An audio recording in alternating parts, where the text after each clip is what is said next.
Hola, muy buenos días a todos los que nos están viendo. Bienvenidos una vez más a Infórmate Ya.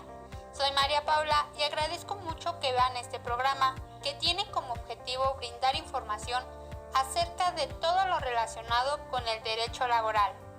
Así que no te despegues y quédate con nosotras. En esta ocasión hablaremos acerca de las relaciones de trabajo.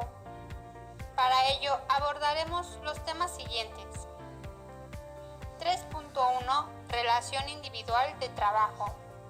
3.2 Relación de trabajo y contrato de trabajo. 3.3 Duración de la relación de trabajo. 3.4 Especies de relación de trabajo. 3.5 Suspensión, rescisión y terminación de la relación de trabajo. 3.6 Participación de los trabajadores en las utilidades de la empresa. 3.7 Cálculo de la liquidación e indemnización. Antes de empezar, demos la bienvenida a estas maravillosas mujeres que desde que inició el programa nos han aportado sus conocimientos y brindado información muy importante que nos ayuda a comprender mejor y aprender nuevas cosas. Hola, licenciada, abogada, maestra y alumna. Bienvenidas, es un gusto tenerlas aquí nuevamente. Bueno, empecemos que esto se pondrá muy interesante. ¿Quién no ha trabajado o quién empieza por obtener un trabajo? Creo que la mayoría de las personas en algún momento tienen que prestar de su servicio a cambio de una remuneración. Es en ese momento cuando se da inicio a una relación laboral entre los trabajadores y el patrón. Dentro de un trabajo se presentan diferentes situaciones. Algunas no son a favor del trabajador, pues el patrón puede sancionar al empleado al cometer algún error o falla. Aunque, por otro lado, también el trabajador tiene goce de algunos derechos que debe de recibir por parte de la empresa u organización en la que se encuentre. Es por ello que nuestro propósito es brindarte información de lo que pasa dentro de un ambiente de trabajo. Desde que inicias, desde ese momento el trabajador y el patrón tienen obligaciones que se tienen que cumplir con la finalidad de que exista una buena relación de trabajo. Para empezar, es importante saber qué es la relación. 3.1 La relación individual de trabajo. Efectivamente, deben de saber que la relación laboral es aquella por la que los trabajadores prestan voluntariamente sus servicios de forma retribuida. Es el trabajo personal que obliga solo a las personas involucradas en él. El trabajo está obligado a cumplir con las actividades encomendadas por el patrón, a cambio de una contraprestación que es el salario. El trabajo no puede ser realizado por una tercera persona que designe el mismo trabajador para su competencia en la fuente laboral. Este tema de las relaciones de trabajo tienen una gran relación con los contratos laborales, pues estos nos sirven de base para que se dé esta relación. Este tema de las relaciones de trabajo tienen una gran relación con los contratos laborales, pues estos nos sirven de base para que se dé esta relación. Veremos el tema 3.2, Relación de trabajo y contrato de trabajo. El contrato es el que tiene por objeto la prestación continua de servicios privados y con carácter económico, por el cual una de las partes da una remuneración o recompensa a cambio de disfrutar o servirse, bajo su dependencia o dirección de la actividad profesional de otra. En ocasiones, aunque esa voluntad patronal no esté plasmada por escrito, puede haberse manifestado de manera verbal, aunque en los casos en que las incorporaciones de trabajos a una empresa es el resultado de la aplicación de la cláusula de admisión, que es pactada en un contrato colectivo de trabajo. Se argumenta que la voluntad patronal se manifiesta al hablar conveniendo la incorporación de la cláusula en el pacto colectivo, y que cuando dicha inclusión pudiera ser el resultado de una voluntad forzada por la presión de huelga o por una orden jurisdiccional expresada en un sentido o laudo de un tribunal laboral. La voluntad patronal existe en el primer caso, aunque no plenamente libre, en tanto que en el segundo la voluntad patronal se manifiesta tácticamente al haberse sometido a la jurisdicción del tribunal laboral. El segundo párrafo del artículo 20 menciona que el contrato individual del trabajo, cualquiera que sea su forma o denominación, es aquel por virtud del cual una persona se obliga a prestar a otra un trabajo personal subordinado mediante el pago de un salario.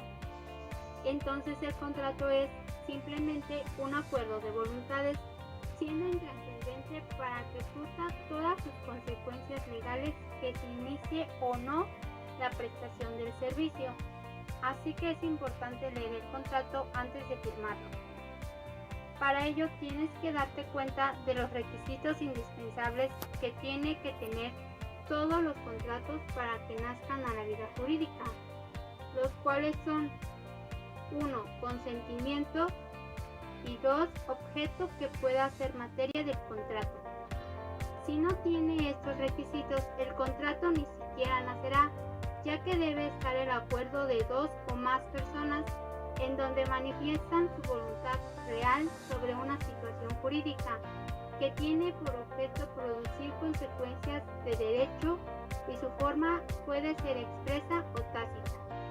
El consentimiento puede ser expreso o tácito.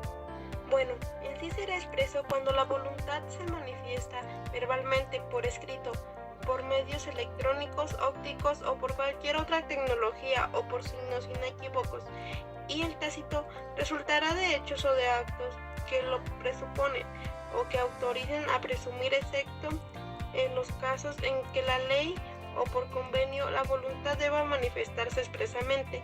De igual manera, hay una ley federal de trabajo, la cual señala que el consentimiento puede producirse de manera expresa y formal, otorgando el escrito o documento a que se refiere el artículo 25 de dicha ley, o bien en forma tácita a través de la prestación de servicios y el pago del salario. Aquí resulta aplicable lo de la presunción de la existencia del contrato y de la relación de trabajo entre el que presta un servicio personal subordinado y el que lo recibe. La importancia de estas disposiciones implica que se considere legalmente como contrato de trabajo cualquier acuerdo de voluntades cuyo objeto sea la prestación de un servicio personal subordinado, aun cuando las partes expresamente pudieran declarar que la naturaleza del propio contrato es diferente. También debe tener objetos posibles, que son obligaciones de resultados, o bien como medio o actividad en donde el interés principal es el resultado de dicha actividad o servicio realizado. En el contrato de trabajo, el objeto principal se expresa en dos direcciones fundamentales: la obligación de prestar el trabajo en forma personal o subordinada por parte del trabajador y la de pagar el salario a cargo del patrón. Este será el objetivo directo y el objetivo indirecto lo constituirá del servicio específico a prestar y el importe del salario. También tenemos los elementos de validez. Estos son requisitos que no impiden el nacimiento del acto jurídico, pero que en caso de falta de alguno de ellos, dicho acto estará afectado de nulidad. En el contrato individual de trabajo, los elementos de validez son los siguientes. La capacidad de las partes la podemos entender como la amplitud de una persona para ser titular de derechos y obligaciones. La capacidad se divide en capacidad de goce y capacidad de ejercicio. La capacidad de goce es la que se adquiere desde la concepción, ya que desde ese momento entra bajo la protección de la ley.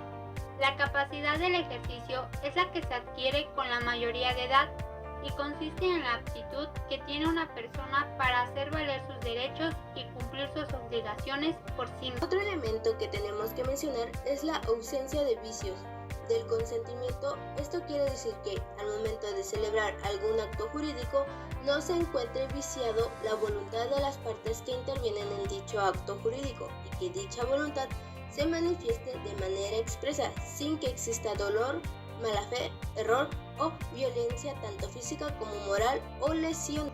De igual manera tenemos la licitud, en el objeto. Este es el fin determinado del contrato.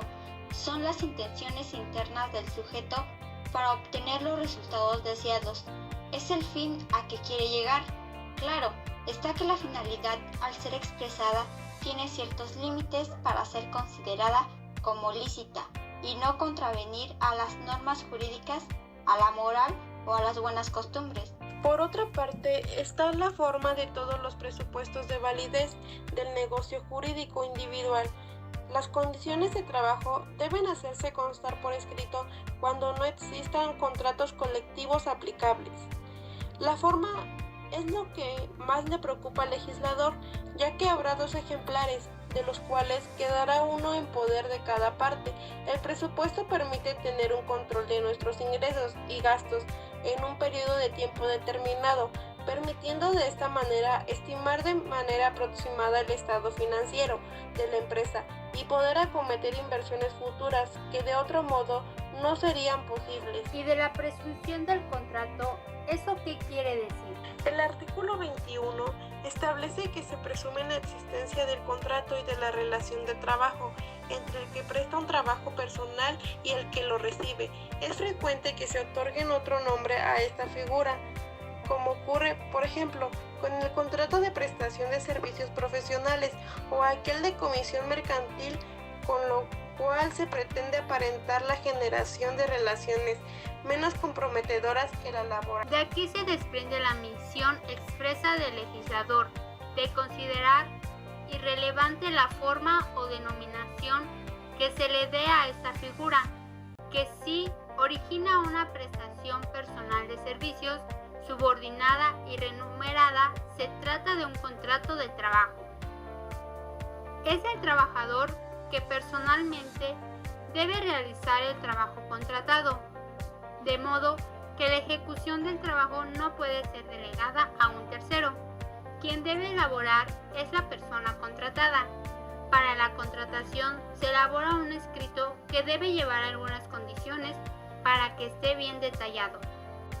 El escrito en que constan las condiciones de trabajo deberá tener como principal los siguientes: nombre, nacionalidad, edad, sexo, estado civil, clave única de registro de población, registro federal de contribuyentes y domicilio del trabajador y del patrón. También en un contrato deberá llevar la duración de trabajo, de qué hora a qué hora se tiene que trabajar, al igual los días que se trabajarán, como también cuánto va a ser el salario y en qué día se le va a pagar. Eso es algo fundamental que se tiene que ver antes de firmar un contrato. Por otra parte, antes de iniciar a elaborar, deberán contar con una capacitación en donde la empresa les explicará cómo es el modo de trabajo, en donde les explicará también las condiciones de trabajo, como son los días de descanso y las vacaciones. Por último, la empresa deberá explicarles si en caso que el trabajador llegara a fallecer, ellos deberán elegir a quienes quieren como beneficiarios. Es por eso que los datos de registro son muy importantes, ya que esos datos son herramientas de trabajo capaces de proporcionarnos información sobre una actuación concreta en la población como un todo, ofreciéndonos una estimación de las tendencias recientes y los riesgos futuros a la escala nacional. Conociendo todo esto, también debemos saber acerca de la duración de un empleo.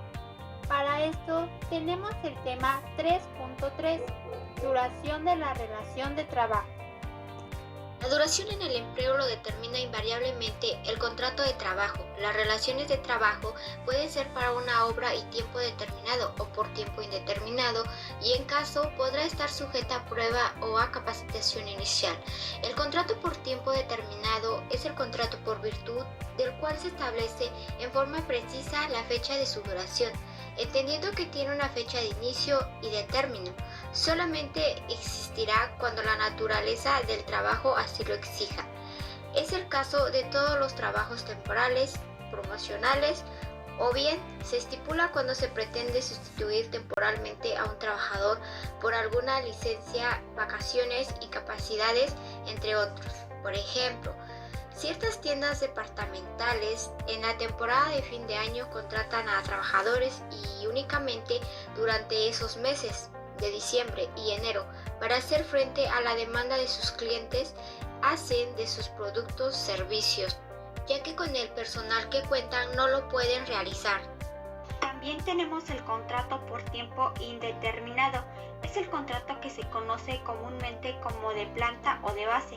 Tiene fecha de inicio, pero no de término, y se presume que es por periodo de tiempo largo, aunque la ley laboral señala que los trabajadores solo tienen como obligación laborar como máximo un año, quedando bajo su potestad si laboran más de este tiempo. El contrato de obra tiene numerosas denominaciones que se refieren a la misma realidad. Principalmente se puede definir como el concierto de voluntades por el que una parte se compromete a ejecutar una obra a favor de otra, que en una contraprestación de lo obtenido se obliga a entregar un precio cierto o remuneración. Esto quiere decir que el contrato por obra se refiere principalmente a la contratación de una o varias personas para la construcción y elaboración de obras, como casas, edificios, caminos, donde la o las personas que se encargarán de la obra establecen cuánto cobrarán y el tiempo que les llevará para realizar el trabajo. Un ejemplo de esto es al contratar a un albañil, pues estaría haciendo un contrato por obra, ya que se llegará a un acuerdo donde el albañil realizará el trabajo de construcción que será solicitado y a la vez el precio que cobrará al finalizar dicha obra en el tiempo acordado. Cuando el albañil termine la obra, en ese momento se termina el contrato por obra y la relación de trabajo. En relación de un contrato se puede realizar una prórroga, la cual es el aplazamiento de un acto o hecho, alargamiento de un plazo o continuación de un estado de cosas durante tiempo determinado. Es decir, si la obra no está terminada en el tiempo establecido y acordado, la obra quedará prorrogada, es decir, el tiempo se alarga y se darán más días para seguir con la obra hasta que se finalice. 3.4. Especies de relación de trabajo. Relaciones de trabajo.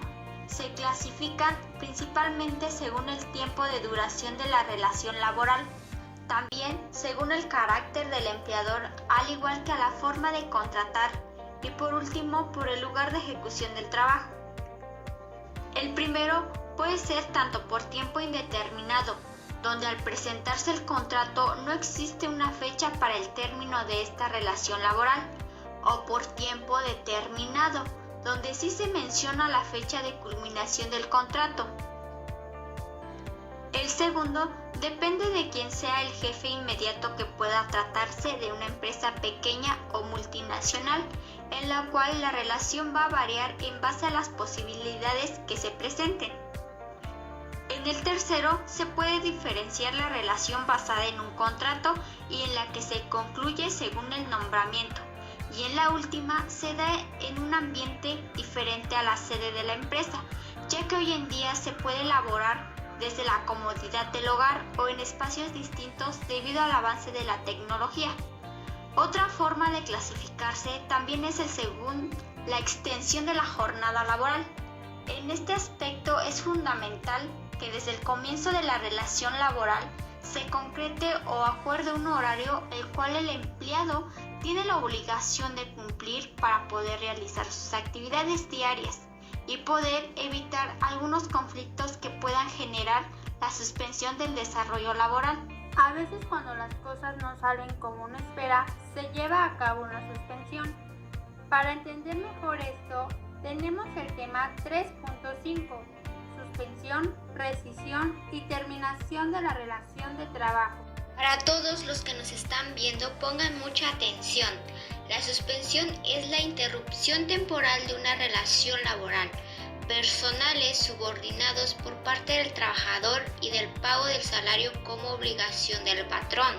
Es decir, el trabajo solicitado es suspendido por un tiempo, por lo que la relación laboral es interrumpida y el patrón deja de pagar un salario al trabajador hasta que sea retomado. Así es, pero de igual manera deben saber que existen dos tipos de suspensión, que son la absoluta y la relativa. La primera, que es la suspensión absoluta, que es la interrupción temporal de las obligaciones de las dos partes de la relación laboral, como relación causa-efecto. Esto es que, suspendida la causa, la prestación de servicios por parte del empleado, se suspende también el efecto, que es la remuneración por parte del patrón. Por otro lado, la suspensión relativa es la interrupción temporal que ocurre debido a que una de las dos partes en la relación interrumpe sus obligaciones y la otra no interrumpe el cumplimiento de sus obligaciones, es decir, la ausencia de prestación de servicios por parte del empleado no exenta al patrón de la obligación de pagar la retribución. Existen causas que provocan estas suspensiones. En el artículo 42 de la Ley Federal del Trabajador menciona las principales, las cuales son las siguientes. 1. La enfermedad contagiosa del trabajador. 2. La incapacidad temporal ocasionada por un accidente o enfermedad que no constituyó un riesgo de trabajo. 3. La prisión preventiva del trabajador seguida de una sentencia absoluta. Si el trabajador obró en defensa de la persona o de los intereses del patrón, tendrá ésta la obligación de pagar los salarios que hubiese dejado de principal aquel. 4. El arresto del trabajador. 5. El incumplimiento de los servicios y el desempeño de los cargos mencionados en el artículo 5 de la Constitución y el de la obligación constituida en el artículo 31, fracción 3 de la misma Constitución. 6. La designación de los trabajadores como representantes ante las organizaciones estatales, Comisión Nacional de los Salarios Mínimos, Comisión Nacional para la Participación de los Trabajadores en las Utilidades de las Empresas y otros semejantes. 7. La falta de los documentos que exijan las leyes y reglamentos necesarios para la prestación del servicio cuando sea impuesta al trabajador. Para entender mejor esto, en el artículo 43 de la Ley Federal del Trabajo se menciona que a partir de la fecha en que el patrón tenga el conocimiento de la enfermedad contagiosa, tendrá efecto la suspensión de su servicio, así como el momento en que el trabajador acredite estar detenido o a disposición de la autoridad judicial. Es decir, en el momento en el que el patrón sepa que el trabajador está enfermo, puede suspender su servicio laboral para evitar los posibles contagios en los demás trabajadores. Un consejo que les doy es conocer algunos artículos que menciona esta Ley Federal del Trabajo, ya que en una situación laboral tener conocimiento sobre esto nos ayudará mucho para saber qué hacer. Con todo esto me ha venido a la mente la separación voluntaria. ¿A qué se refiere esto? Esto sucede cuando ambas partes, tanto como el patrón como el trabajador, deciden dar por terminado la relación laboral de manera voluntaria. En el artículo 53 de la Ley Federal del Trabajo se mencionan las causas de la terminación de las relaciones laborales, las cuales serán el mutuo consentimiento de las partes, la muerte del trabajador, la determinación de la hora del vencimiento del término o inversión del capital de conformidad de acuerdo a los artículos 36, 37 y 38. Es la prestación del trabajo. Es decir, en la fracción 1 se entiende que tanto el patrón como el trabajador deben estar de acuerdo en términos de relación laboral. En la fracción 2 se dice que al fallecer el trabajador se termina cualquier relación laboral, ya que el contrato y el acuerdo solo estaba entre él y el patrón, por lo que al fallecer ya no existe dicha relación. Un ejemplo de la fracción 3, como se mencionaba anteriormente acerca de la contratación de un albañil en el momento en que finalice la obra y haya recibido el pago acordado a la relación laboral terminada. En la fracción 4 hace referencia a los trabajadores que sufran dificultades o incapacidades que no permitan que continúe con su trabajo. Se terminará con la relación laboral en los mejores términos. Por último, en la fracción 5 hace mención del artículo 434. Este artículo menciona que puede terminar la relación laboral por causa de las incapacidades físicas, mentales o hasta la muerte del patrón, explotación, agotamiento de materia o en caso de que quede declarado legalmente en quiebra dicha. Otro aspecto importante dentro de este tema es la rescisión de las relaciones de trabajo. La rescisión es la disolución de la relación de trabajo por iniciativa de una de las partes, motivada por el incumplimiento de las obligaciones de la otra. Un ejemplo de esto es un despido, pues es considerado como una rescisión, ya que en el momento en el que el trabajador no cumple con sus obligaciones y su comportamiento laboral no sea el mejor, el patrón puede tomar la decisión de despedirlo sin problema alguno. En la mayoría de los casos, cuando se realiza un despido, primero se presenta una acta administrativa o laboral. Este es un documento emitido por una empresa dirigido a notificar a uno de sus empleados una falta o incumplimiento de manera oficial y como paso previo a futuras acciones. Esta se elabora con la finalidad de señalar, dejar evidencia y sancionar hechos en los que el trabajador ha incurrido y que van en contra de la regulación normativa de la empresa. Sus objetivos principales son señalar y dejar evidencia de las infracciones en las que el trabajador ha incurrido, es decir, especificar qué fue lo que ha hecho, cuáles fueron sus comportamientos y lo serio que fue el asunto. También detallar los hechos ocurridos, señalado fecha, hora y testigos de quienes presenciaron los hechos, decir en qué momento ocurrió y si hubo alguien que vio lo ocurrido. Por último, determinar las sanciones correctivas mencionadas que serán aplicadas al trabajador. Esta acta debe contener principalmente detalle del momento en que se levanta el acta, lugar, fecha, hora y personas que se encuentran reunidas, junto con el cargo que ocupan dentro de la empresa, descripción de los hechos, justo con el detalle de la regulación establecida en la empresa en que ocurrió la omisión, espacio para que el trabajador dé su versión o réplica, espacio para que algunos de los asistentes añadan comentarios relativos al documento que se suscribe, fecha en que se firma, firmas de ratificación de los asistentes y testigos de los hechos, por lo menos 2. Los testigos deben ser compañeros de trabajo que hayan presenciado los hechos. Es por eso que esta acta tiene un valor muy importante dentro de la organización, pues define el comportamiento, compromiso y responsabilidad del trabajador. ¿Qué disposiciones legales hacen que un administrador levante un acta administrativa hacia el trabajador? De acuerdo al artículo 47 de la Ley Federal del Trabajo, nos dice que son causas de rescisión de trabajo sin responsabilidades del patrón. Ejemplo, cuando un trabajador busca un trabajo, lo primero que hacen los encargados de recibir al personal es explicarle las normas de la empresa, tales como no cometer actos de violencia contra el patrón, el personal directivo o administrativo de la empresa o en contra de alguno de sus compañeros. Otras prohibiciones que la empresa señala es que el trabajador no debe perjudicar intencionalmente los materiales de trabajo durante su labor, no debe dar actos de hostigamiento o de acoso sexual a otras personas, no deberá revelar los secretos de fabricación o asuntos de carácter reservados que le afecten a la empresa, no deberán tener más de 3 faltas en el trabajo y si es que sí van a faltar, deberá ser por algún problema de salud o por alguna situación de gran importancia. Deberá justificarla. No debe desobedecer al patrón sin alguna causa injustificada. Deberá adaptarse a las medidas preventivas para evitar accidentes o enfermedades. No deberá ir en estado de ebriedad ni drogarse en el trabajo. Deberán tener toda su documentación que le pida la empresa. Cuando el trabajador incumpla, deberá tener todos sus requisitos, porque si no, se le hace lo que es la acta administrativa para justificar su despido del trabajador.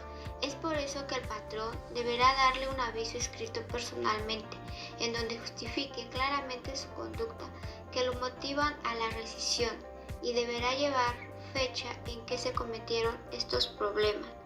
En caso de que el patrón no le dé un aviso escrito de su mala conducta al trabajador, entonces será un despido injustificado, ya que no lo están despidiendo de una manera correcta. Es por eso que en esta acta administrativa deberá llevar todos estos requisitos. Sí, en cierta forma el trabajador no debe incumplir con estos requisitos, pero también tiene otras obligaciones prohibidas que señala el artículo 135, tales como ejecutar actos que pongan en peligro a sus compañeros, llevarse los útiles de trabajo o materiales primas, portar arma, salvo que la naturaleza lo exija o sea una herramienta propia del trabajo, suspender labores sin autorización del patrón, hacer colectas por cualquier cosa, usar útiles y herramientas suministradas para el patrón para hacer otras cosas distintas a lo que se le pide y mucho menos hacer propagandas. La participación de los trabajadores en las utilidades es una prestación que se otorga a todos los empleados por haber contribuido a las ganancias que tuvo la empresa para la que laboraron durante el último año, y al igual que otras prestaciones previstas por la ley, también es muy importante conocer que como el desgastamiento de trabajo es fuerte, se establecen los siguientes: días de descanso. Los días de descanso son la base principal de todos los trabajadores. Es por eso que por cada 6 días de trabajo disfrutarán el trabajador de un día de descanso, por lo menos con goce de salario mínimo. El cansancio de los trabajadores es muy pesado. Es por eso que tienen derecho a un día de descanso, que son los domingos, para que convivan con sus familiares y se la pasen bien. Este día es muy importante porque hace que el cuerpo recupere energía para empezar una nueva semana de trabajo. En caso de que en el trabajo donde estén no les den ese día, el patrón se deberá ponerse de acuerdo con su trabajador para reemplazar ese día y pueda descansar. Sí, los descansos son obligatorios y estos días son el 1 de enero, el primer lunes de febrero en conmemoración del 5 de febrero, el tercer lunes de marzo en conmemoración del 21 de marzo, el 1 de mayo, el 16 de septiembre, el tercer lunes de noviembre en conmemoración del 20 de noviembre, el 1 de diciembre de cada 6 años, cuando corresponda a la transmisión del Poder Ejecutivo Federal, el 25 de diciembre y por último el que determinen las leyes federales y locales electorales en el caso de las elecciones ordinarias para efectuar la jornada electoral. Estos días son obligatorios para cada tipo de trabajo, pues su finalidad es que los trabajadores tengan una recuperación de energía después de tantos días de laborar. Nosotros tenemos derecho a descansar y que los días que no se trabajen sean pagados. Es correcto, pero si el trabajador presta su servicio obligadamente tendrá derecho a un salario doble por su servicio prestado independientemente de su salario normal. Es por eso que se le hace un pago de la prima dominical. Los trabajadores que presten servicios el día domingo tendrán derecho a una prima adicional de un 25%, por lo menos, sobre el salario de los días ordinarios de trabajo. Los domingos es un día apto para todo trabajador por su día de descanso que disfruta con su familia, pero si es muy necesario que el trabajador tenga que prestar su servicio, entonces deberá recibir un 25% más sobre su salario ordinario de ese día. Pero tratándose de trabajadores deportistas, cantantes y músicos profesionales, no aplica la prima dominical. Pasando a otro punto importante, son las vacaciones. Se utilizan normalmente para designar aquel periodo de tiempo en el que una persona o un grupo de personas no realice ninguna otra actividad que tenga que ver con cuestiones laborales. Es por eso que un legislador mexicano considera que el descanso semanario no es suficiente, por el cual se establece lo que son las vacaciones como un derecho para todos los trabajadores, de forma obligatoria para todas las empresas, de acuerdo al artículo 76. Los trabajadores que tengan más de un año de servicio disfrutarán de un periodo anual de vacaciones pagada. Nosotros como trabajadores debemos de saber que por cada un año o más de las prestaciones de nuestros servicios, la empresa está obligada a darnos vacaciones de acuerdo a los años de antigüedad que estemos elaborando en su empresa. Por ejemplo, si tenemos un año de antigüedad, serán de 6 días de vacaciones. Si tenemos 2 años, serán de 8 días. Si tenemos 3 años, serán de 10 días. Si tenemos de 4 años, serán de 12 días. Y si tenemos de 5 a 9 años, serán de 14 días. Si tenemos de 10 a a 14 años serán de 16 días. Si tenemos de 15 a 19 años serán de 18 días. Si tenemos de 20 a 24 años serán de 20 días. Si tenemos de 25 a 29 años serán de 22 días y así sucesivamente. La finalidad de estos días de descanso es que el trabajador recupere esa energía por el agotamiento de su trabajo diario.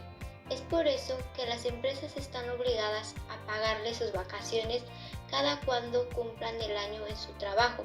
Por ejemplo, si entras a trabajar un 28 de enero, debes de esperarte hasta el otro 28 de enero para que cumplas el año. Ya cumpliendo el año, el patrón deberá entregarte una constancia que contenga el año de tu antigüedad para recibir tus vacaciones. Pero sin en cambio hay empresas que no la dan y que sí, te lo dan, pero le dan a elegir a su trabajador si toma las vacaciones para que se vayan a descansar o mejor se las pagan en el momento y sigan trabajando. Y pues muchos trabajadores eligen mejor que les paguen las vacaciones y pues continúan trabajando, aunque esto no está permitido ante la ley. Es por eso que en el artículo 79 nos dice que no está permitido que las vacaciones puedan compensarse con una remuneración. Sin en cambio, pues dependerá de las personas si quieren descansar o prefieran que les paguen, sin importarles su propio desgastamiento físico y mental. Sí, como bien sabemos, las vacaciones son un derecho obligatorio, pero he escuchado hablar de la prima vacacional. ¿Alguien me podría explicar en qué consiste? Yo te podría decir, la prima vacacional es la cantidad de dinero extra al salario que se le paga al trabajador para el disfrute de sus vacaciones. De acuerdo al artículo 80, los trabajadores tendrán derecho a una prima no menor de 25% sobre los salarios que le corresponde durante el periodo de sus vacaciones. Ejemplo, cuando tú ya cumplas el año laborando en la empresa, aparte de que te paguen tus vacaciones, debes de recibir un 25% más de tu salario. Supongamos que ya cumpliste el año y te tienen que pagarlo de una semana, es decir, si ganas 900 pesos, aplicando tus 25% de tu prima vacacional, el pago de tus vacaciones en total será de 1,125 pesos. Es así como debes de saber que te están pagando correctamente tus vacaciones y tu prima vacacional. Pero antes de esto, debes tomar en cuenta que no puedes exigir antes tus vacaciones, si no perderás tu derecho a disfrutar de esta prestación. Muy aparte de las vacaciones, también está incluido nuestro salario. Así es, la idea de un salario es parte importante de un trabajador, ya que es un bien económico y social con el fin de que el trabajador brinde su trabajo a cambio de un pago. Según la Ley Federal del Trabajador, establece el concepto de salario común. Salario es la retribución que debe pagar el patrón al trabajador por su trabajo. El salario es todo trabajador merece por brindar servicios a una empresa, ya que como empresa depende de uno como trabajador por el hecho de que tiene la necesidad de que existan personas en la empresa y haga el trabajo más laborioso. Y no me refiero a los que están en las máquinas o en otras áreas de industrial, sino que también los que son las secretarias y gerentes que ayudan que como empresa crezca. Todas esas personas merecen un salario o una paga de acuerdo a los asignado en la CONASAMI, por lo que existen otras formas de pago del salario como el dinero, ya que el dinero se debe de estipular en moneda de curso legal, o sea moneda nacional. Si esto se da en moneda extranjera, de acuerdo con la ley monetaria, sí se puede pagar. Está la ordinaria y extraordinaria. El ordinario es que el trabajador como remuneración por los servicios prestados dentro de su jornada o ordinaria de sus trabajos. Y el extraordinario es que implica remuneración del trabajo ejecutado en días de descanso obligatorio o de horas extras o prolongación de las jornadas. Y por último está la nominal y real. La nominal es el valor que en dinero se paga al trabajador por la actividad realizada dentro de su centro de trabajo, y el real es el salario que percibe un trabajador previos los descuentos realizados. Y no solo eso, el atributo de salario remunerado no solo se traduce en la percepción de un salario mínimo, por lo que las condiciones de trabajo y el salario resultan ser una condición primordial y deben ser siempre proporcionales a la importancia de los servicios. Para todo esto, el salario debe ser remunerador, que ningún trabajador podrá recibir un salario inferior al mínimo general o profesional, en su caso cuando trabaje la jornada máxima legal, y si por alguna circunstancia labora menos de la jornada máxima, será válido que se le pague la parte proporcional suficiente. Esto nos da a entender que el salario que percibe el trabajador deberá permitirle llevar una vida digna.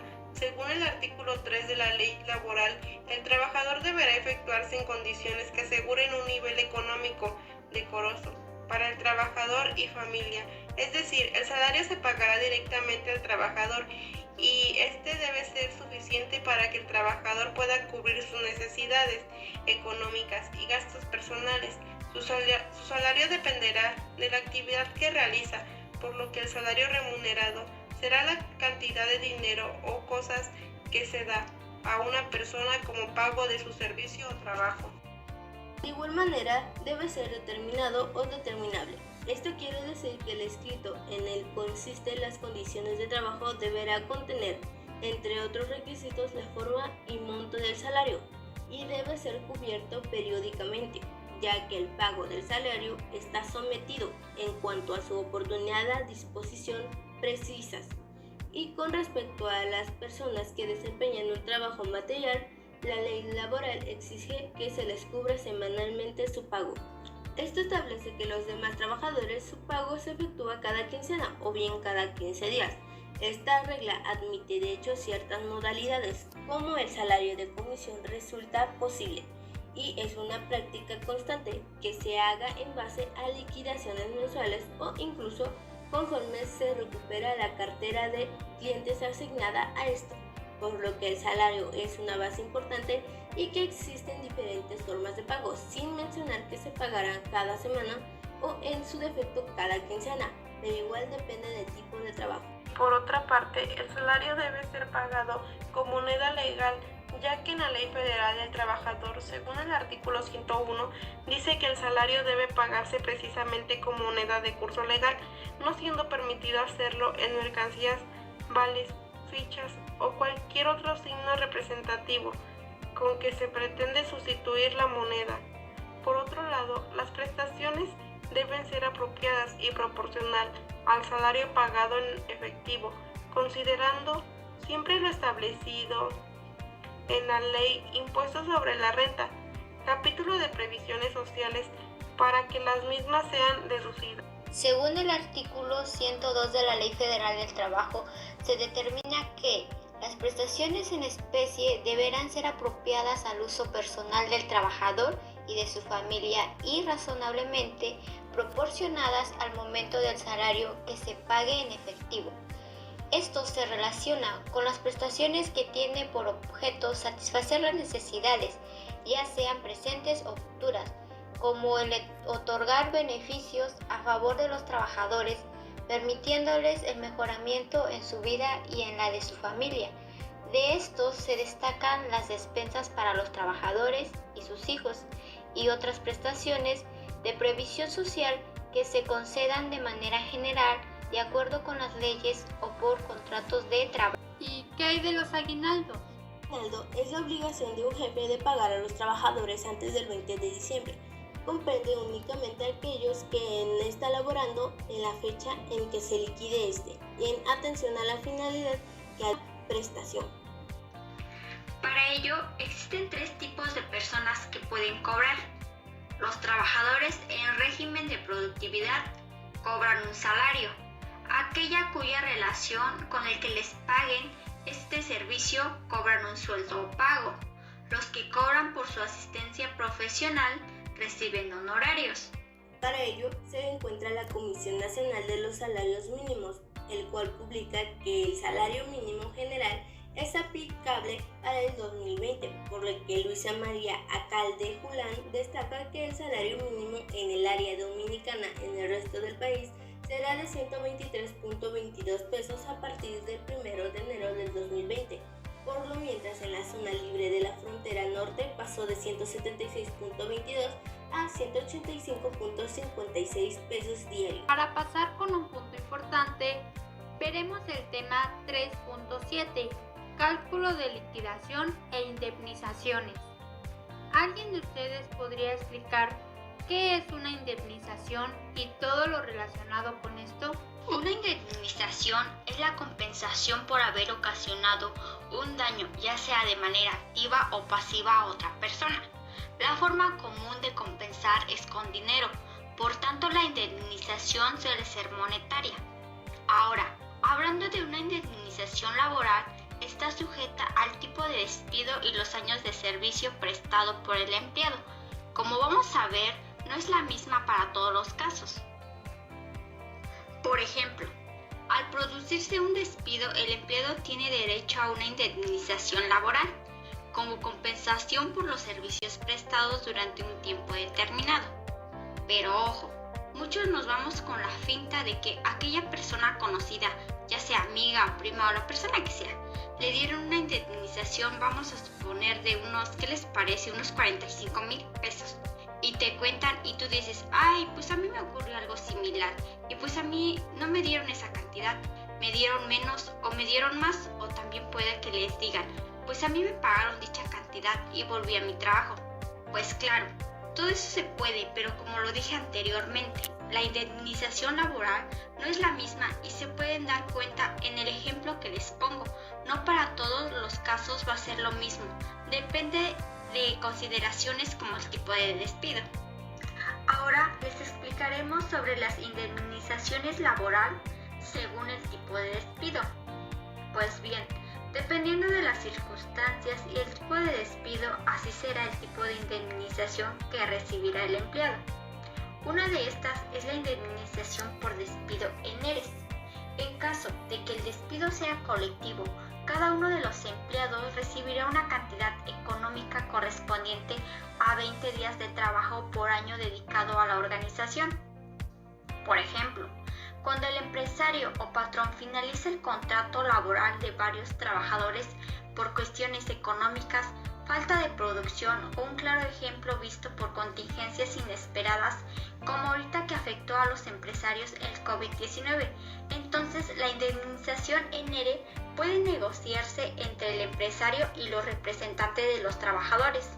La ley establece que siempre será como mínimo de 20 días por año trabajado con un máximo de 12 mensualidades.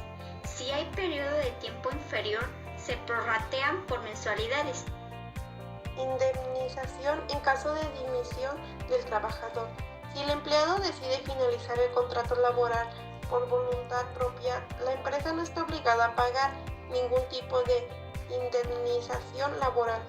Si ya estás cansado y decides descansar un poco, o te vas a cambiar de ciudad, o te ofrecieron un mejor trabajo, entonces vas y hablas y dices, saben que la verdad no voy a salir por un tiempo, porque necesito descansar, o no sé, cada quien tendrá sus razones. Entonces, tú de tu propia voluntad estás finalizando tu contrato. La empresa no está obligada de pagarte una indemnización. Hay muchas empresas que cuando te sales de trabajo te pagan, pero como agradecimiento de tu servicio prestado, pero como tal no está obligado a pagarte una indemnización, porque tú, por tu propia voluntad, te vas a dar de baja. Despido procedente. El despido procedente es el tipo de despido que se produce cuando el empleado no cumple con sus obligaciones o se ausenta sin justificación de su puesto de trabajo. La decisión, que depende de la empresa, no es acompañada por ninguna clase de indemnización laboral. Es considerada una penalización debido a faltas laborales, entre otros. Cuando el trabajador llega tarde al trabajo porque se durmió, se le hizo tarde o simplemente tenía flojera y dice, no, pues ya no voy a ir mañana, y se presenta al día siguiente y no lleva algún justificante de que se enfermó, entonces está incumpliendo con sus obligaciones. Y si ya es mucho, entonces por lógica el patrón ya no va a requerir de su prestación de su servicio.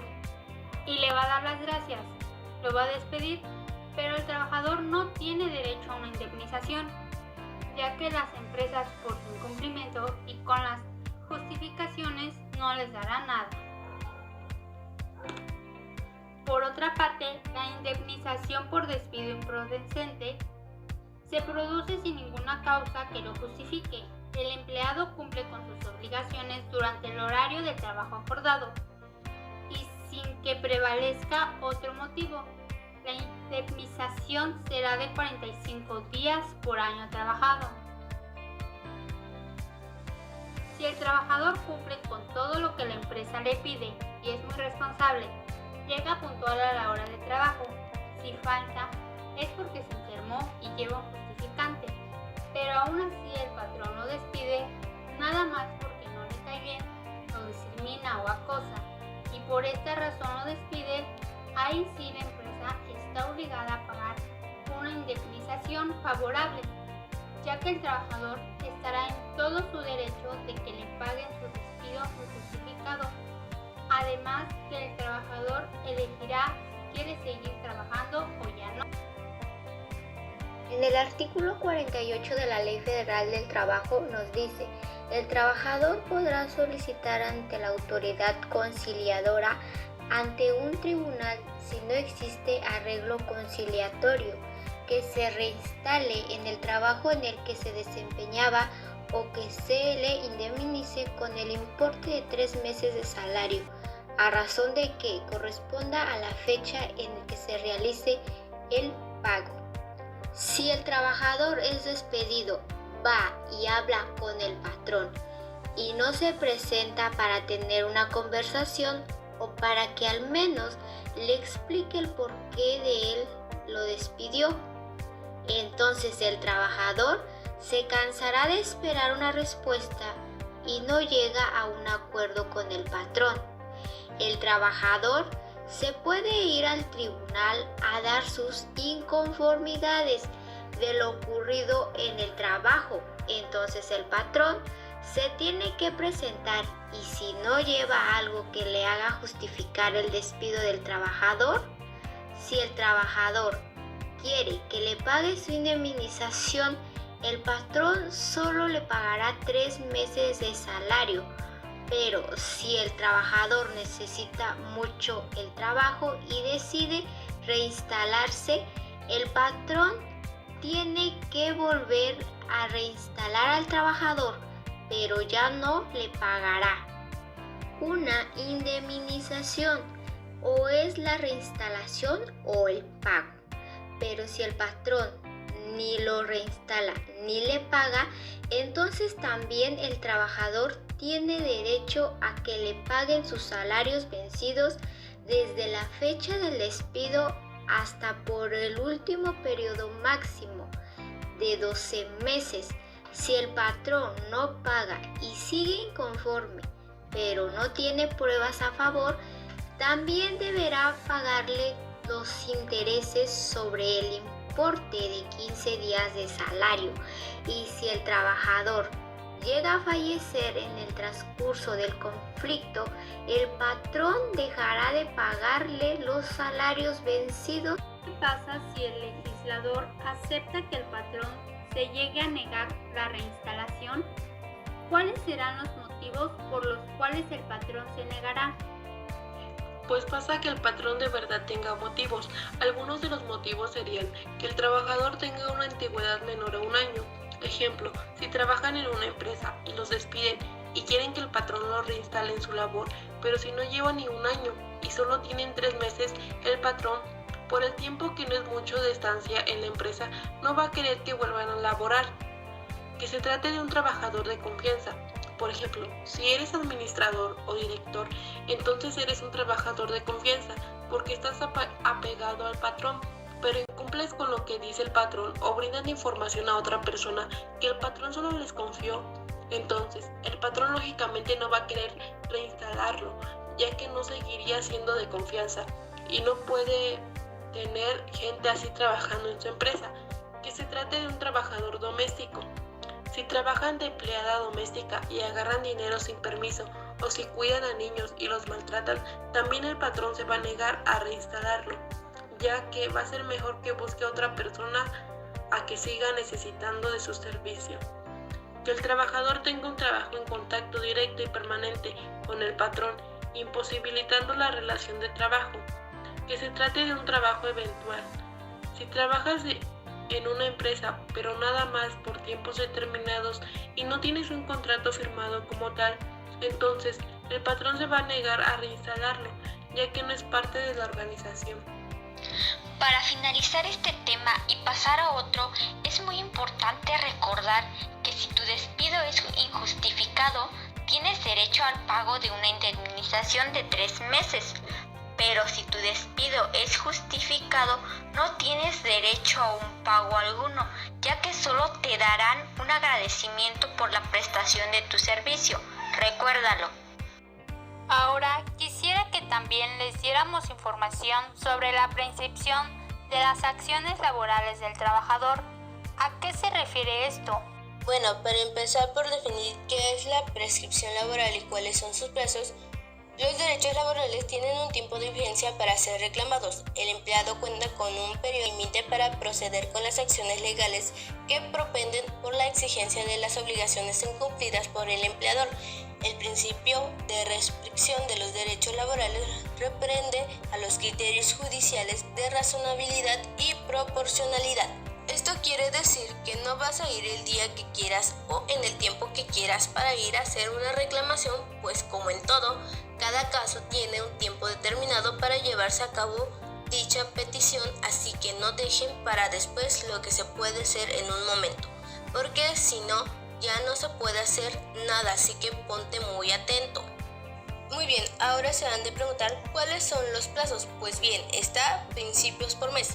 En el artículo 517 de la Ley Federal del Trabajador nos dice que para los patrones su derecho de despedir a los trabajadores para disciplinar sus faltas y para efectuar desencuentros en sus salarios, y el plazo de prescripción empieza a correr a partir del día siguiente a la fecha en que se tenga conocimiento de las cuales de la separación o de la falta. Para los trabajadores, su derecho para separarse del trabajo o reincidir, dejar su contrato sin responsabilidad para el trabajo y separarse de las relaciones laborales por alguna causa imputable al patrón. La prescripción corre a partir de la fecha en que se tenga conocimiento de la causa de separación. Por ejemplo, si te llegan a despedir porque el patrón no le gustaba cómo trabajabas, ya que no llegabas a la hora de trabajo, faltabas mucho y tienes justificante al patrón a favor, la prescripción empezará desde el día siguiente si supongamos que es un martes. Empezará el día siguiente, que sería miércoles, hasta que se tenga el conocimiento de la causa de la separación. Ahora bien, si estás a gusto trabajando y llegan a despedirte y no encuentran el motivo de la separación, pero te despiden nada más porque el patrón así le decide, la prescripción va a empezar a correr a partir de la fecha en que tengas el conocimiento del por qué es la separación laboral. Prescripciones en 2 meses. En el artículo 518 de la Ley Federal del Trabajo nos dice que la prescripción de ejercer acciones laborales en 2 meses corresponden a los trabajadores que sean separados o despedidos de su trabajo. Este plazo empieza a correr a partir del día siguiente a la fecha de la separación. Estos trabajadores que son despedidos o separados de su trabajo tendrán un plazo de 2 meses para reclamar o demandar sus derechos, ya sea exigir su reinstalación o exigir el pago de sus indemnizaciones correspondientes. Por ejemplo, si fuiste separado de tu trabajo en los primeros días del mes de enero, tendrías todo ese mes y en el mes siguiente, que en este caso sería febrero, para reclamar tus derechos. Y si el patrón no hace caso a tu reclamo, entonces puedes proceder a demandar, ya sea para el pago de tu indemnización o tu reinstalación. Preinscripción en 2 años. En el artículo 519 de la Ley Federal del Trabajo nos dice que si el trabajador le ocurre un accidente en el área de trabajo o se enferma, tiene derecho al pago de una indemnización por riesgo de trabajo. El periodo de prescripción empezará a correr desde el momento en que se determine el grado de la incapacidad para trabajar. Por ejemplo, si trabajas en una maquiladora y eres operario y si te llegas a cortar un dedo porque no cuentan con las medidas de seguridad, o vamos a hacerlo más práctico, por un descuido y te llevan al IMSS y te dice el doctor que vas a tener una incapacidad y no sabe exactamente en qué tiempo tú vas a volver a trabajar, entonces el periodo de prescripción iniciará desde el momento en que se determinará la incapacidad y tendrás derecho al pago de una indemnización. En caso que el trabajador fallezca, los beneficiarios de los trabajadores tienen derecho a reclamar el pago de una indemnización y el periodo de prescripción empezará a correr desde la fecha de la muerte del trabajador. Por ejemplo, cuando el riesgo de trabajo ocasione la muerte del trabajador y el patrón no les pague las indemnizaciones correspondientes a los beneficiarios del trabajador, estos deberán demandar al patrón por las indemnizaciones correspondientes a 2 meses de salario por conceptos de gastos funerarios y 5,000 días de salario. Los beneficiarios tienen 2 años a partir de la fecha del trabajador para exigir sus derechos. Preinscripciones en 10 años. El trabajador tiene derecho a reclamar su fondo de afore a su conveniencia. Pasado este tiempo, que son 10 años, el trabajador pierde su derecho, ya sea en cualquier institución financiera en donde el trabajador se haya ido a dar de alta sobre su ahorro. Es muy importante conocer los plazos para evitar que se expiran y se extingan nuestros derechos. ¿Y en qué caso la prescripción no puede comenzar ni a correr? ¿Nos puedes decir? Puede ser procesal. En el artículo 520 de la Ley Federal del Trabajo establece que la prescripción no puede comenzar ni a correr contra las incapacidades mentales, sino cuando se haya discernido su tutela conforme a la ley. Por ejemplo, aquellos que sufren una insuficiencia en su desarrollo mental o por aquellos que no pueden darse a entender por ningún método. Ahí la prescripción no puede comenzar a correr sino hasta que se defina su tutela conforme a la ley para proteger al trabajador de sus derechos y sus garantías individuales y evitar abusos. En caso que el patrón sea sustituido, puede ser colectiva. Cuando el patrón es sustituido por otro, la ley establece que en estos casos el nuevo patrón que se va a quedar a cargo es responsable de los trabajadores, autoridades laborales y sociales. Y eso no afectará a los trabajadores, ya que se va a cambiar de patrón. Pero todas las obligaciones que tiene el patrón con el trabajador se quedarán a cargo del nuevo, sin afectar a ningún trabajador hasta por un término de 6 meses a partir que inicia. Después de esto, el patrón nuevo va a ser el responsable de la relación laboral, individual, colectiva y demás pasivos generales que se pudieran generar, ya sea en el pasado, presente y futuro, con todos los trabajadores. Es un placer contar con personas que tienen la información adecuada para este tema, pero quisiera hacer una recopilación de todo lo visto. ¿Qué les parece? Empecemos. Si soy yo quien renuncia, ¿a qué tengo derecho? Tienes derecho a salarios correspondientes a los días trabajados y no pagados, al aguinaldo, a las vacaciones, a la prima vacacional, a la participación de tus utilidades adeudadas, a la prima de antigüedad siempre que haya laborado de 15 años o más. Les recomiendo ir tomando nota por si en alguna ocasión llegan a ser ustedes quienes renuncien. ¿Qué pasa si me despiden injustificadamente? ¿Cuánto tiempo tengo para demandar después de que me despidieron? 2 meses. ¿Qué derechos tendría si hay un despido injustificado? Tienes derecho a una indemnización constitucional, prima de antigüedad, partes proporcionales de aguinaldo, vacaciones y prima vacacional. ¿Qué esperas? Saca tus cuentas. ¿Cómo ves? Te presentaremos un ejemplo. ¿Qué te parece? ¿Estás lista? Ve por una calculadora o en tu teléfono móvil y empieza a hacer tus cuentas. Pueden ir pausando el video para que lo realicen con calma.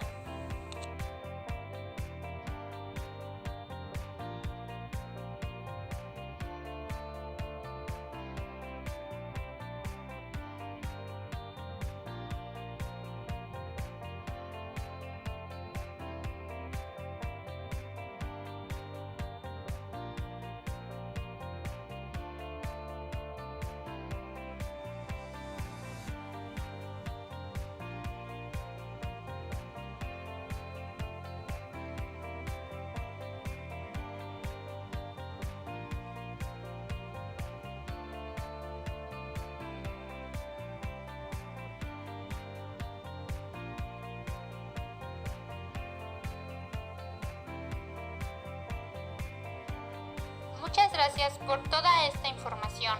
Pero bueno, lamentablemente estamos por concluir con este programa.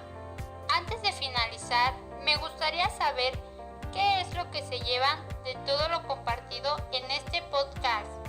Con lo visto anteriormente, nos damos cuenta que el trabajador no está solo. Hay leyes que lo respaldan, aunque como lo dice un profesor, que en la ley hay más letra muerta que lo que realmente se lleva a cabo. Pero claro, no hay que dejar que esto no se siga cumpliendo, aunque sinceramente en nuestro país, debido a la situación económica, pues hay leyes que a lo mejor sí conocemos, pero por la falta de empleo y la responsabilidad que tenemos con nuestra familia, pues tenemos que acatarse a lo que diga la empresa. Creo que en México es uno de los países que tiene personas en pobreza extrema y es a la falta de empleos, pero no nos hemos dado la tarea de conocer más a fondo del por qué no hay empleos o del por qué las personas no cuentan con un empleo. A lo mejor el principal factor no está en que no haya empleos, sino en cómo está la relación de trabajo dentro de la organización. En la mayoría de casos, ese es un factor importante, ya que las personas dentro de un trabajo hay veces que el patrón acosa a los empleados, los explota o los agrede verbalmente y mejor deciden renunciar. Si pues bien les va, el trabajador es contratado a otro trabajo, pero si no, pues se va cada día uniendo más a las personas con pobreza. Estos casos son muy vistos en nuestro país y no solo aquí, sino en más países es notorio que esto sucede. La finalidad de este podcast fue darte a conocer cómo es iniciar a prestar tu servicio en una empresa. Al iniciar una relación de trabajo, tienes que firmar un contrato. Es de gran importancia leer muy bien el contrato antes de firmarlo, porque ha pasado que las personas solo lo firman por firmar y no se dan cuenta que en el contrato hay puntos importantes y me incluyo. Yo cuando inicié a trabajar, primero me capacitaron, ya después me dieron un contrato, pero pues como tenía muchos nervios y era mi primer trabajo, pues como medio lo leí y ya lo firmé, pero no me di cuenta que todo decía el contrato y es algo importante, ya que de eso depende la forma de trabajo. Creo que es un error no leer detalladamente.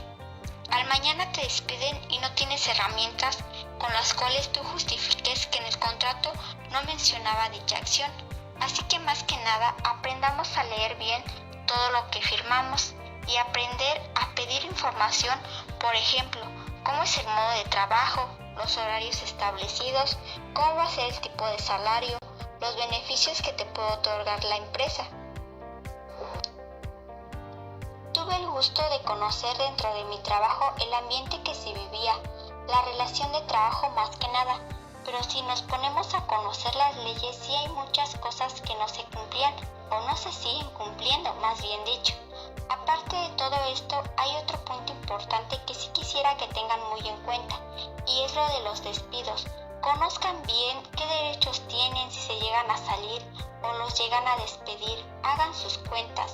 Más que nada, este espacio lo hacemos con ese propósito, de brindarles información, porque como en todo, lo que tiene un inicio tiene un final, así que más que nada,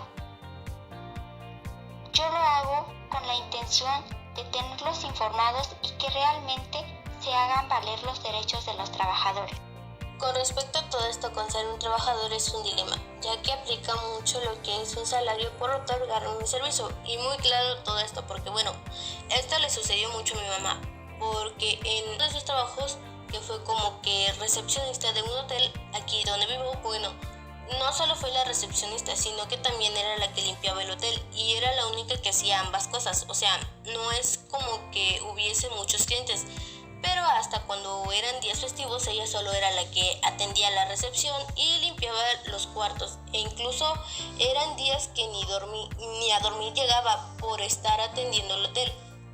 Bueno, el caso es que para todo lo que ella hacía, su pago era muy poco, porque el único pago que le daban era de que limpiaba el hotel. De ser recepcionista, ahí sí no le pagaban, porque bueno, se supone que está haciendo dos funciones, entonces el pago tiene que ser más. y hasta eso, cuando eran días festivos tenía otra función que era darle de comer a los huéspedes. Y si en caso de que llegara la dueña del hotel, a ella igual se le tenía que dar de comer, y si no era ella, eran a sus hijos. Pero aún así el pago era lo mismo, por hacer muchas cosas. De ese modo pues está mal, ya que si siendo una persona y haciendo muchas labores en el salario es más. Y hasta eso, cuando ella cumplió 2 años en ese hotel, aún así no tenía ninguna prestación o aguinaldo por lo de diciembre. No se le otorgaron. Solo la dueña hizo una comida según para ella y el que era velador. Pero hasta eso ellos estuvieron para servir la comida y limpiar. Era todo un problema, por lo que mi mamá decidió renunciar. O sea, tampoco les avisó que renunciaba, sino que solo faltó y ya.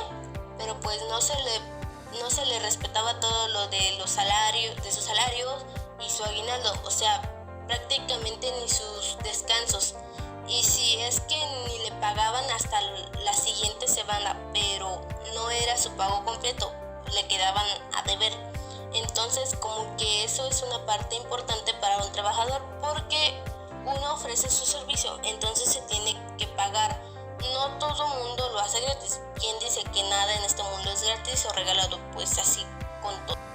En determinadas zonas, al menos de las prestaciones laborales, resulta factible conciliar los conceptos de trabajo y de relación de trabajo, que no se repelen imperiosamente. Tal coordinación se planifica afirmando que la manifestación contractual constituye la fase inicial y voluntaria entre las partes, en tanto que el régimen ulterior de la ejecución de los servicios presenta los contornos de una relación de hecho. También se expresa que del contrato deriva una relación jurídica, en tanto que de la prestación surge una relación simplemente de hecho, siendo el de trabajo un contrato consensual.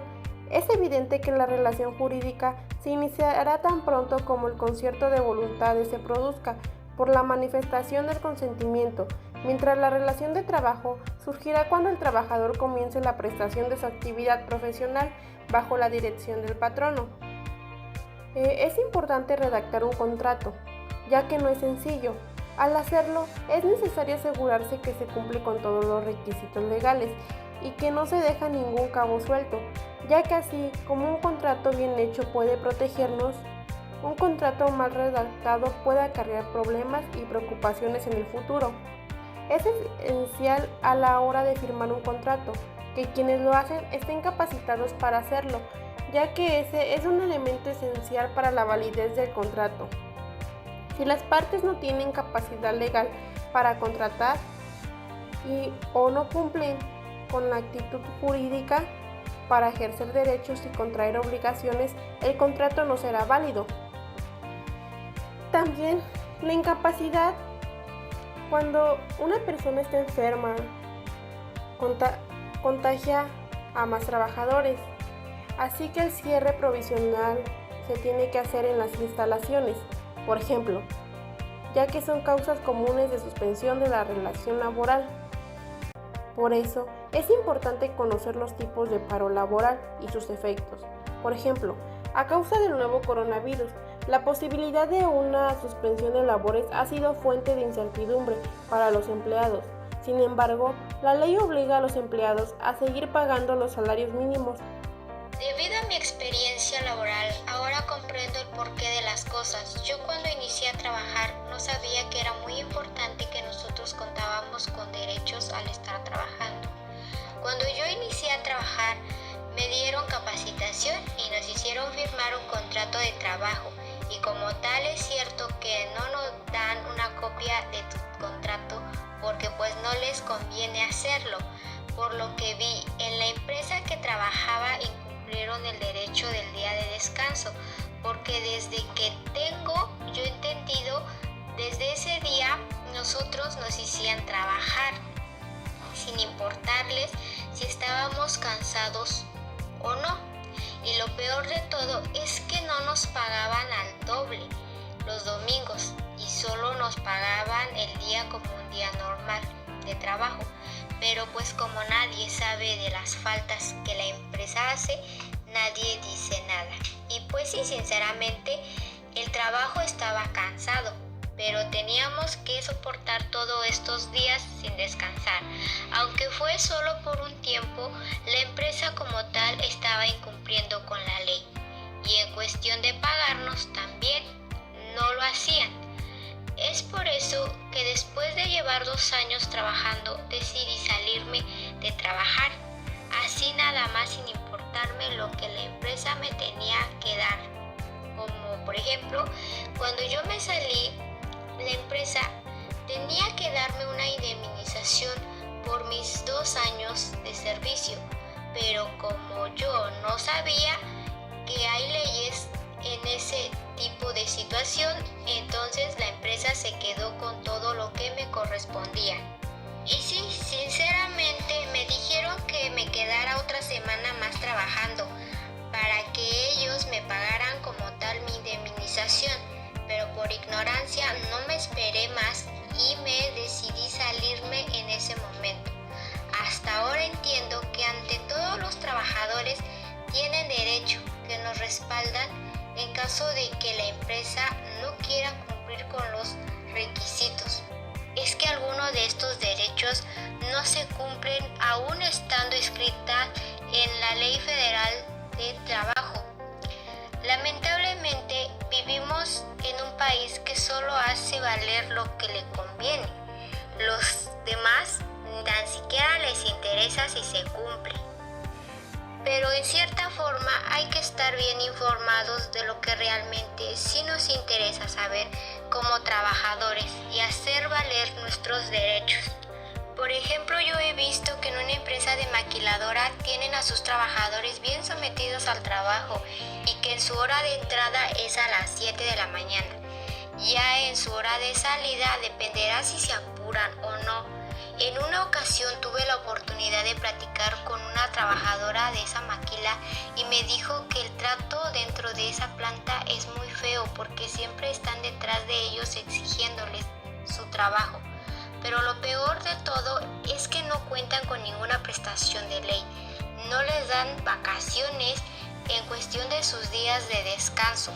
Son muy variados porque hay días que sí les dan los domingos y días que no. Al escuchar esto, le comenté que como trabajador tenemos derechos y si en esa empresa no respetan nada, lo mejor será que se salga de ese trabajo, ya que están siendo explotados en ese trabajo. Es por eso que como esta persona y todos los que nos ven estén informados que ante todo tenemos que defender nuestros derechos y que ya no hay que quedarse más callado. Bueno, con todo lo mencionado y visto en este podcast, ahora tengo mi propio criterio acerca de las relaciones laborales, pues esta relación se da entre el trabajador y el patrón. En el momento en que comenzamos a trabajar, se crea una relación de trabajo. Dentro de esta relación existen muchos acuerdos, derechos y obligaciones que ambas partes deben cumplir. Entiendo que la mayoría de veces un trabajo se da a partir de un contrato donde se estipulan los acuerdos que deberán respetar ambas partes, como las jornadas laborales, el tiempo que durará el trabajo, el salario y los beneficios o utilidades que recibirán por parte de la empresa. Dentro de mi entorno social he visto que en muchos trabajos no se respeta todo lo que dicta la ley. Lo he visto con un familiar cercano. Este labora en una pequeña empresa donde no tienen un contrato. Solo da su servicio ahí, pero en varias ocasiones ha sufrido injusticias y malos tratos, pues su patrón no le paga en tiempo y forma, y aunque hayan acordado un sueldo, él no puede llegar a exigir, ya que no hay forma de demostrar que hubo ese acuerdo. Por eso es muy importante que se realice un contrato antes de iniciar una relación laboral. Otra situación es que cuando un empleado se enferma y deja de ir a trabajar, el patrón llega a correrlo, pues según no tiene caso estarle pagando si no está laborando. En base a lo que aprendí, esto es un delito, pues la ley menciona que en caso de enfermedad de un trabajador, ese tiene derecho a descansar y aún así recibir su salario como incapacidad. De igual manera, en el momento en que éste se reincorpore, nuevamente debe de conservar y regresar a su mismo puesto para realizar la actividad que le correspondía. Todos los trabajadores tienen derecho a gozar de las utilidades de la empresa, como lo son los días de descanso y las vacaciones. Algo muy importante es que estas deben ser pagadas. Algo que pasa con frecuencia en las empresas son los despidos. En una ocasión un familiar llegaba trabajando casi 3 años en una empresa, pero hubo un recorte de personal. Es así como lo llaman algunos patrones al momento en el que despiden a algunos empleados con el argumento de que los ingresos con los que cuenta la empresa no son suficientes para pagar los salarios. Entonces despiden a algunos trabajadores. En esta ocasión a él le tocó que lo despidieran, pero no le dieron una indemnización en base a los años que laboró en esa empresa. Lamentablemente, como él no sabía que debían de darle dicha indemnización, no exigió que le pagaran. Es por eso que sé que con todo lo que aprendí de ahora en adelante, sabré cuáles son mis derechos como trabajador y cuáles serán las obligaciones. Pues es momento de finalizar. Espero les haya sido de gran ayuda toda la información mencionada en este programa. Agradezco mucho la presencia de nuestras invitadas y la atención de todos ustedes que nos están viendo. No se olviden de darle like, suscribirse y activar la campanita de notificaciones. Nos vemos en una próxima emisión de Infórmate Ya.